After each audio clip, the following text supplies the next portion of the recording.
Para hadirin yang saya hormati sekalian, Assalamualaikum warahmatullahi wabarakatuh.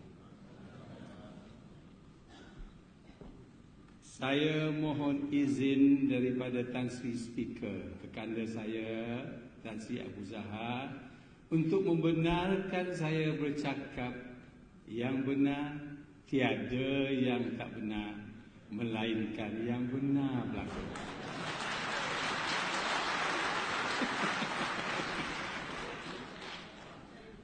Terima kasih.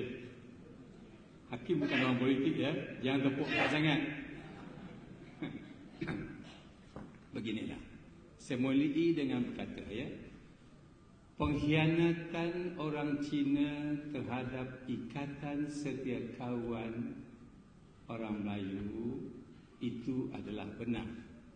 Oleh kerana mereka merancang untuk merampas kuasa politik setelah membolot kuasa ekonomi. Kalau ada pihak ataupun ada pihak-pihak yang menyalahkan pemimpin-pemimpin mereka kerana menipu demi nak menjaga hati dan perasaan orang Cina, terpulanglah. Tetapi bagi orang Melayu, pantang larangnya, jangan dikhianati orang Melayu. Oleh kerana orang Melayu bila dikhianati, dia membalas. Dan bila dia membalas, dendam kasumatnya tak sudah-sudah. Saya hanya menyeru kepada orang Melayu untuk berjihad memperkasakan perlembagaan, dan tidak harus ada sesiapa yang nak menentangnya, oleh kerana perlembagaan itu adalah persetujuan semua masyarakat di Malaysia ini. Ya, tak harus ada yang menentang.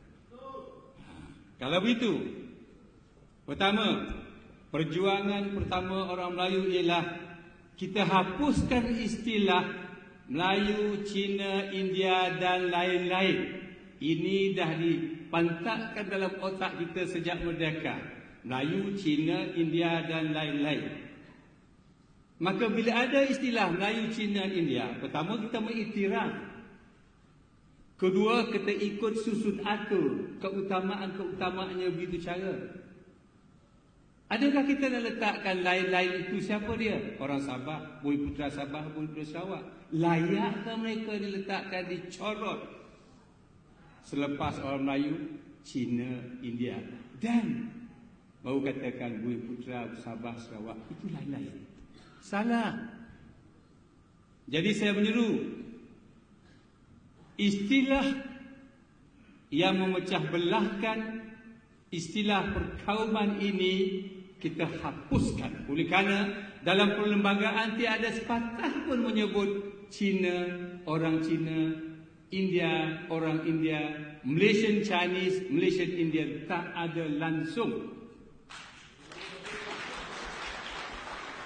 Jadi, kenapa kita mengiktiraf sesuatu yang tak ada? Izinkan saya menghuraikan apa yang ada.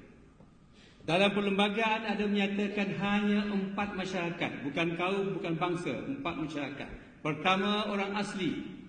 Mereka inilah masyarakat yang teristimewa, iaitu apa saja nak dibuat menurut undang-undang bagi kemajuan, baik keharmonian, kebaikan, sebesar-besarnya untuk mereka ini sah di sisi undang. Begitu sangat. Siapa orang asli? Mereka adalah Aborigines of Semenanjung Tanah Melayu. Orang asli di Semenanjung Tanah Melayu ini. Mereka ini saya katakan adalah sepupu orang Melayu. Yang kedua ialah yang diiktiraf oleh perlembagaan, ya, orang asli, orang Melayu. Siapakah orang Melayu?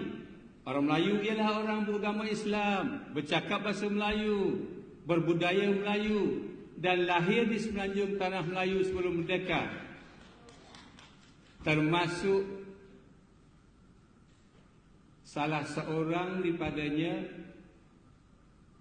orang Melayu, yang satu lagi tidak, yang kahwin dengan orang Melayu, anak dia Melayu. Siapa dia? Orang Arab kahwin Melayu, orang India kahwin Melayu, orang Cina kahwin Melayu, siapa saja kahwin Melayu, anak itu adalah Melayu Nusantara.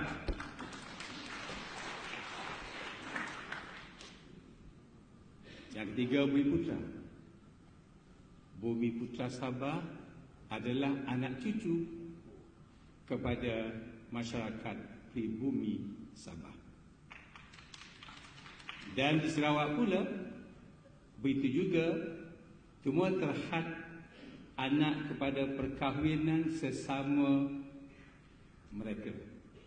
Kahwin campur dengan bukan pribumi Sarawak, bukan diiktiraf sebagai pribumi Sarawak. Jadi jelas ya, orang asli sepupu kita, Bumi Putra Sabah Sarawak, itu saudara mara kita.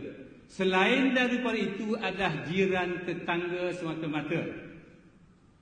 Oleh kerana datang menumpang ke negeri ini dulu, kita iktiraf dia, kita beri perlindungan, dan akhirnya kita beri dia kerakyatan sampaikan kaya raya.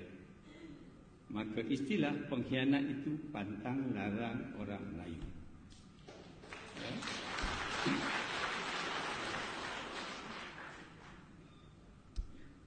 Kedua, Tasri Asyab kata dia, Tasri Rahman Asyab kata dia, menurut perlembagaan, sepatutnya negara kita ini hanya ada satu aliran sekolah saja. Saya gunakan istilah sekali lagi, sepatutnya kita hapuskan sekolah jenis kebangsaan. Saya gunakan istilah jenis hapuskan, keras istilah itu kan saya. Hapuskan oleh kerana perlembagaan tidak mengiktiraf sekolah jenis kebangsaan. Oleh kerana adanya sekolah kebangsaan, ada sekolah jenis kebangsaan, adanya sekolah Cina, India swasta, dia memecah belahkan rakyat.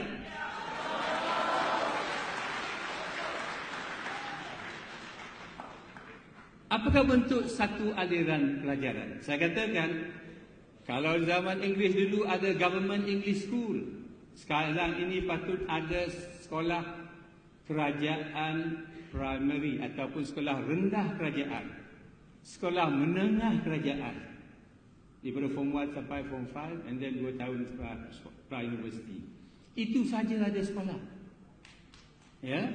Jadi sekolah jenis kebangsaan yang ada sekarang ini, sekolah jenis kebangsaan Cina, India yang ada sekarang ini, kita ubah dia kepada sekolah kerajaan.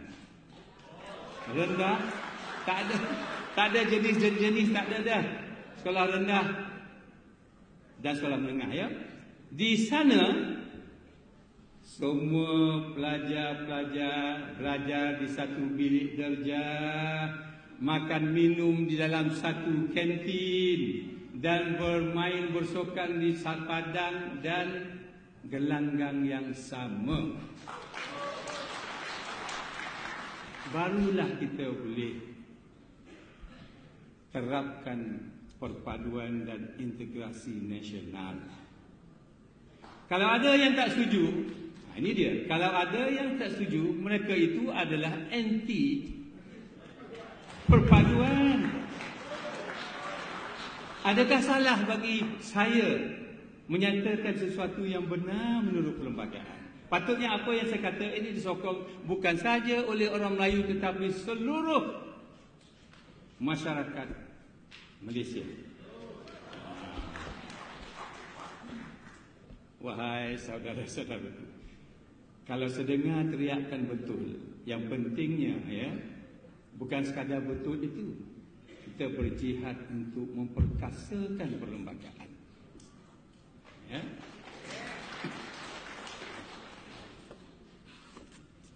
Seandainya ada kedengaran suara-suara yang membantah, maka caranya ialah dapatkan perintah mahkamah bahawa wujudnya sekolah jenis kebangsaan Cina dan India itu tidak sah dan bertentangan dengan perlembagaan. Tentu adanya program di sini, dan program itu boleh mendapatkan perintah mahkamah, ya, di Mahkamah Persekutuan 5 panel hakim di sana mengatakan, pertama, dana negara, dana negeri yang dibelanjakan untuk sekolah jenis kebangsaan Cina dan India ini tidak ada peruntukan dalam perlembagaan.